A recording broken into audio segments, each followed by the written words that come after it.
Hi friends, ఇది ఈరోజు అయితే మొట్టికాయ చట్నీ చేసుకున్నాము. దానికి ఏమేమి కావాలో చూద్దరు రండి.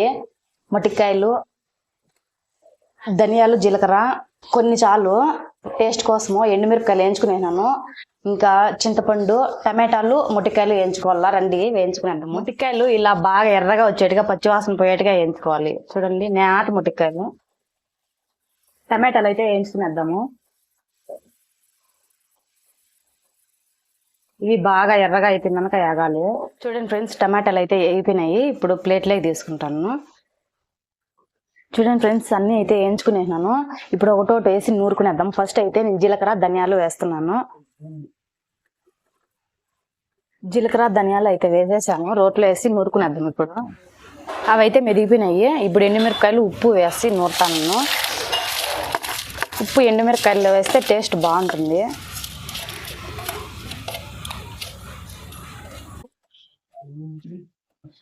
చూడండి, ఎండుమిరపకాయలు అయితే బాగా మెరిగిపోయినాయి. ఇప్పుడైతే చింతపండు వేసేద్దాము.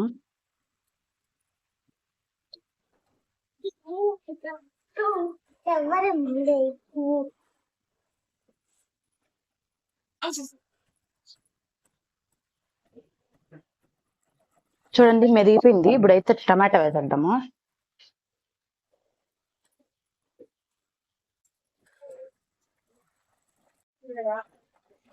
టమాటా కూడా మెదిగిపోయింది. ఇప్పుడు వేయించుకునేటివి మొట్టికాయలు వేసుకునేద్దాము. ఎక్కువ మెదకుండా దంచుకున్నాము.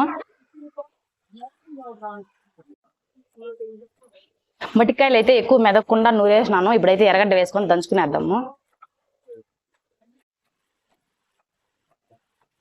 మెదిగిపోయింది. చూడండి ఫ్రెండ్స్, ఎలా ఉందో చట్నీ. తోడుకునేద్దాం. ఇప్పుడు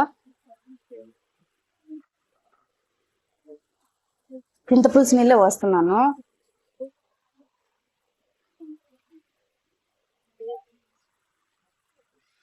నాకు సరిపడా నీళ్ళు వేసి అయితే కలుపుకునేసాను. చట్నీ తోడేస్తాను. చూడండి చూడండి ఫ్రెండ్స్, చట్నీ అయితే రెడీ అయిపోయింది. నేను కొంచెం రోట్లోనే చట్నీ పెట్టినాను. దీంట్లో వేడి వేడిగా అన్నం అయింది. వేసుకొని తిని టేస్ట్ ఎలా ఉందో చెప్తాను. చూడండి, వేడి వేడిగా ఉంది అన్నము. ఇప్పుడు ఈ రోట్లో వేసుకొని తిని చూద్దాం ఎలా ఉందో.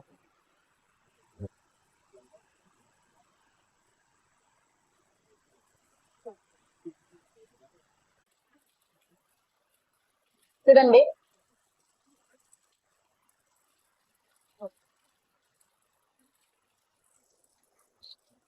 టేస్ట్ అయితే సూపర్ గా ఉంది. మొట్టికాయలు అక్కడక్కడ తగులుతున్నాయి. చాలా బాగుంది. నా వీడియో నచ్చితే, వర్షం పడతాను ఫ్రెండ్స్, నా వీడియో నచ్చితే లైక్ చేసి ప్లీజ్ సబ్స్క్రైబ్ చేసుకోండి.